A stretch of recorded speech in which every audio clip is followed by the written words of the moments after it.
एक मरतबा हज़रत उमर रज़ी अल्लाह ताला अन्हु घर में बैठे हुए थे। रात का वक्त था, 62 साल की उम्र थी, खिलाफत के आखिरी अय्याम चल रहे थे। अचानक हज़रत उमर रज़ी अल्लाह ताला अन्हु रोने लगे। अचानक आपकी अहलिया मोहतरमा जागी, उन्होंने अपने बेटे को जगाया और कहा, देखो बाबा जान क्यों रो रहे हैं, किसी चीज़ की ज़रूरत है, कोई तकलीफ़ है, जाके पूछो। तो हज़रत उमर रज़ी अल्लाह ताला अन्हु के बेटे जब आपकी बारगाह में आए, वो कहने लगे, बाबा जान क्यों लिमा तब की, क्यों रो रहे हैं आप, किस चीज़ ने रुलाया है, कुछ चीज़ चाहिए, कोई गलती हो गई हमसे? कहा, बेटा माँ को बुला ले। हज़रत उमर रज़ी अल्लाह ताला अन्हु ने जब ये कहा कि माँ को बुला, तो आपके बेटे आपकी अपनी माँ को बुलाते हैं। आपकी अहलिया आती है ना, तो उन्होंने कहा, है उमर क्यों रो रहे हो, आखिर वजह क्या है? तो कह रहा, इसलिए रो रहा हूँ कि मैं आज जब मस्जिद नबवी से निकला ना, तो कुछ लोग कहने लगे उमर बड़ा अच्छा है, उमर अपने अदल इंसाफ में बड़ा प्यारा है। तो मैं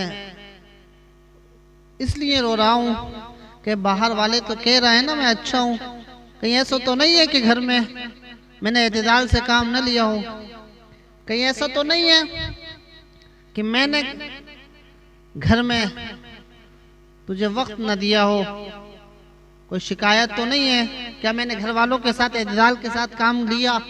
जब इतना सुनना था, बीवी की आंखों से आंसू आए और कहने लगी, ए उमर मुझे शिकायत है आपसे, मुझे शिकवा है आपसे, मुझे गिला है। हजरत उमर ने कहा, क्या गिला है, क्या शिकवा है?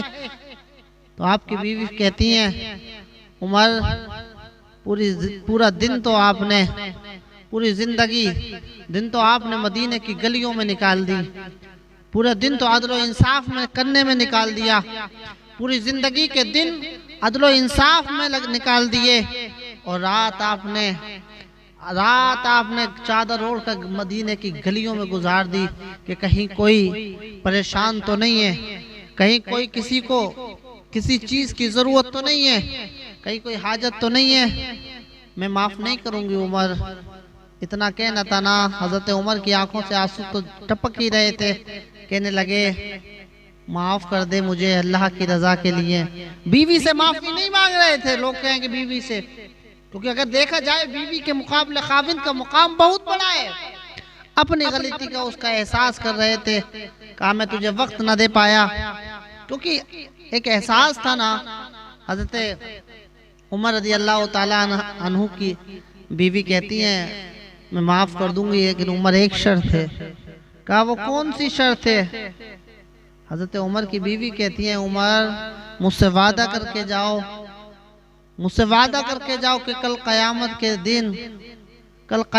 दिन आप मेरी अल्लाह की बारगाह में शफाअत करेंगे। अल्लाह अल्लाह। हजरत उमर रज़ी अल्लाह ताला अन्हु जब ये सुनते हैं ना, जब ये सुनते हैं तो कहने लगे, अगर अल्लाह के फजल ने अगर उमर को शफाअत की इजाजत दी हुजूर अलैहिस्सलातु वस्सलाम के सदक़े में, तो मैं वादा करता हूँ तुझसे कि तेरे बगैर जन्नत में दाखिल नहीं होऊंगा। तो एतदाल की राह जो हजरत उमर रज़ी अल्लाह ताला अन्हु की थी, अमल की जो राह हजरत उमर ने पकड़ी थी, वक्त के अमीरुल मोमिनीन वो उमर जिसके बारे में नबी करीम सल्लल्लाहु अलैहि वसल्लम इरशाद फरमाते थे कि अगर कोई मेरे बाद नबी होता ना तो उमर होता। अब वो उमर जिसके जो अगर जिस रास्ते से गुजर जाए तो शैतान वहां से राह फिरार इख्तियार कर ले, वो उमर रज़ी अल्लाह ताला अन्हु। देख तो पता चला इत्तिदाल और अमल, जो अमल होता है ना जिंदगी के लिए बेहतरीन अमल है। आप अच्छा सुलूक एतदाल के साथ अपनी जिंदगी गुजारें। बहुत ऐसे होते हैं कि बदअमल भी देखे हैं, बेअमल भी देखे हैं, बदअमल भी देखे हैं, उनकी जिंदगी गुजर जाती है और वो कहते हुए नजर आते हैं हम अभी तौबा कर लेंगे, वो कहते हुए नजर आते हैं अभी तो वक्त बहुत है, कब्र में जाने से पहले तौबा कर लेंगे। हमने देखा हर इंसान किसी न किसी चीज से रिटायरमेंट लेता है, लेकिन गुनाहों से रिटायरमेंट लेता हुआ नजर नहीं आता।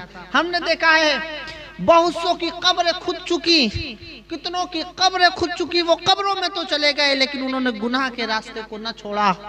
पता ना कब किसकी आंख बंद हो जाए, पता ना कब किसकी आंखें और जिंदगी जवाब दे जाए। कहीं ऐसा न हो आज तेरे नाम से तेरे इशारे से हजारों लोग इकट्ठे हो जाएं, सैकड़ों लोग हाथ बांधे खड़े हो जाएं, लेकिन एक वक्त ऐसा भी आना है, एक वक्त ऐसा भी आना है, एक घड़ी ऐसी भी आनी है कि जो तू सबको ऑर्डर देता था, सब लब्बैक कहते हुए नजर आते थे, लेकिन तू एक गुस्ल देने के लिए तुझे एक तख्ते पे लिटाल दिया जाएगा, लेकिन तू बोल नहीं सकता, तू हिल नहीं सकता। लोग तेरे ऊपर गर्म पानी डालेंगे, ठंडा पानी डालें, तू कह नहीं सकता मेरी फरमाइश का पानी दे दो, तू बोल नहीं सकता, तू हिल नहीं सकता। तो इसीलिए प्यारो बदलो जिंदगी को। हमने देखा है जो बदलने वाले होते हैं ना, वो बदल के चले गए। लोग जो कहते हैं कि बदल जाएंगे, जो बदलने वाले थे ना वो बदल के चले गए। हजरत फुज़ैला रज़ी अल्लाह ताला अन्हु, कौन फुज़ैला, जब इस्लाम नहीं लाए थे ना तो इस तरीके से थे कि आप ज्यादातर अपनी जिंदगी औरतों के दरमियान गुजारते थे। और हजरत फुज़ैला कहते हैं कि मैं कत्ल कर देता था और कत्ल करने के बाद मैं फिर औरत के साथ अपनी रात को गुजार देता था। एक दिन जब हुजूर अलैहिस्सलातु वस्सलाम के खिलाफ अबू जहल ने जो ऐलान किया कि अगर माज़ अल्लाह कोई मोहम्मद का सर काट कर लाएगा तो मैं उसे 100 ऊंट सुर्ख इनायत करूंगा, नकल कुफ्र नबाशद। अब हजरत फुज़ैला कहते हैं कि मैंने सोचा कि बहुत माल इकट्ठा होगा, उससे मैं अय्याशिया करूंगा, रातों में रंगीलियां मनाया करूंगा। उन्होंने कहा मैंने एक चाकू तैयार किया, इतना तेज चाकू तैयार किया, उसे मैंने अपनी बगल में दबाया। मुझे पता थी कि नबी करीम सल्लल्लाहु अलैहि वसल्लम नमाज ज़ुहर के बाद मक्कतुल मुकर्रमा में बैतुल्लाह के तवाफ के लिए आते हैं।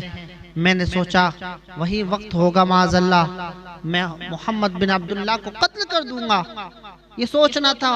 हुजूर अलैहिस्सलातु वस्सलाम नमाज ज़ुहर के बाद बैतुल्लाह शरीफ में खाना काबा में दाखिल हुए। आपने एक चक्कर लगाया। हज़रत फुज़ैला कहते हैं हुजूर चक्कर लगा रहे थे, मेरी हिम्मत न हुई, मेरी हिम्मत न हो सकी। एक चक्कर पूरा हो गया, मेरी हिम्मत न हुई। 2 चक्कर पूरे हो गए, मेरी हिम्मत न हुई कि मैं हुजूर के पास भी चला जाता। हुजूर मुझे देख रहे थे, मेरी हिम्मत नहीं हो रही थी कि मैं हुजूर अलैहिस्सलातु वस्सलाम के करीब चला जाता, क्योंकि मेरे आका ने फरमाया, अल्लाह ने मेरी रौब के साथ मदद की है। यानी अगर कोई मुझे तकलीफ देना चाहता था तो अल्लाह ने पीछे से ऐसा उसके दिल में रौब डाल दिया है कि वो उस रौब के मारे लरसता था। लोग क्योंकि अल्लाह ने हुजूर अलैहिस्सलातु वस्सलाम की हिफाजत का जिम्मा लिया। वल्लाहु यासिमुका मिनन नास, अल्लाह ताला आपको लोगों के शर से आपकी हिफाजत फरमाएगा। पता ये चला, हजरत फुज़ैला फरमाते हैं कि जब हुजूर अलैहिस्सलातु वस्सलाम के 6 चक्कर हो गए ना तो हुजूर ने कहा फुज़ैला 6 हो गए। मैं करता गया। जब हुजूर के 7 चक्कर हो गए ना, हुजूर मेरे पास आए और कहा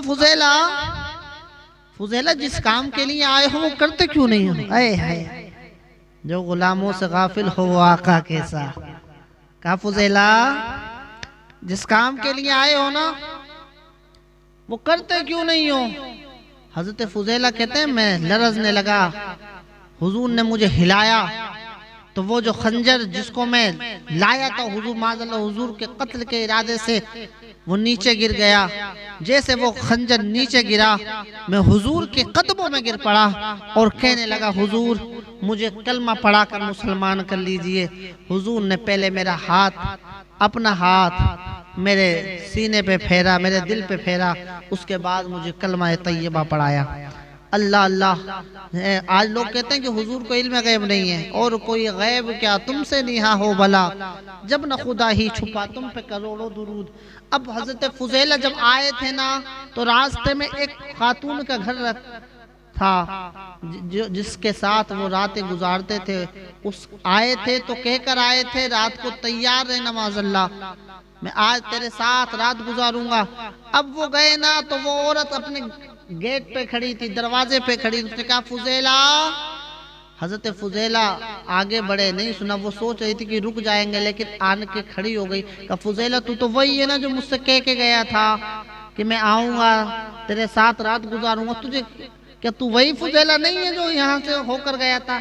हजरत फुजैला कहते हैं मैं जिंदगी में कभी ना रोया था, मैं कभी ना रोया था। मेरी आंखों से आंसू जारी हो गए। कहा है खातून, जो फुजैला पहले गया था ना, वो फुजैला ये नहीं है। पहले गया था कुफ्र के दलदल में फंस के गया था, फंसा हुआ था। अब वापस आया है तो मोहम्मद बिन अब्दुल्ला का गुलाम बनकर आया है। हजरत फुजैला कहते हैं, हजरत फुजैला कहते हैं हुजूर ने अपना हाथ मेरे सीने पे, मेरे दिल पे फेरा, तो जिस दिल के अंदर जो दिल गुनाहों की वजह से काला हो चुका था, जुल्मत उसके अंदर रच बस गई थी, हुजूर का दस्ते शफकत जैसे ही मेरे दिल में, दिल के ऊपर मेरे सीने पे फेरा, ऐसा लगा कि हुजूर के नूर से मेरा दिल भी मुनव्वर हो गया। तो पता नहीं, बदलो, रविश बदलो। इंसान का पता नहीं, जब इंसान बदलता है ना, तौबा करता है, अल्लाह की बारगाह में गिड़गिड़ाता है, तो रब कहता है मेरे बंदे, अगर तेरे गुनाह इतने हैं ना जितने के समंदर के झाग हैं, अगर तेरे गुनाह इतने हैं जितने के समंदर में पानी है, और सच्चे दिल से तू तौबा करता है, तो अल्लाह ताला तेरे गुनाहों को माफ करता है। और फउलाइका युबद्दिलुल्लाहु सय्यिआतिहिम हसनात। अल्लाह की शान ये है कि अल्लाह उनके गुनाहों को नेकियों में तब्दील फरमा देता है। वमा अलैना इल्लल बलाग। अस्सलामु अलैकुम व रहमतुल्लाह।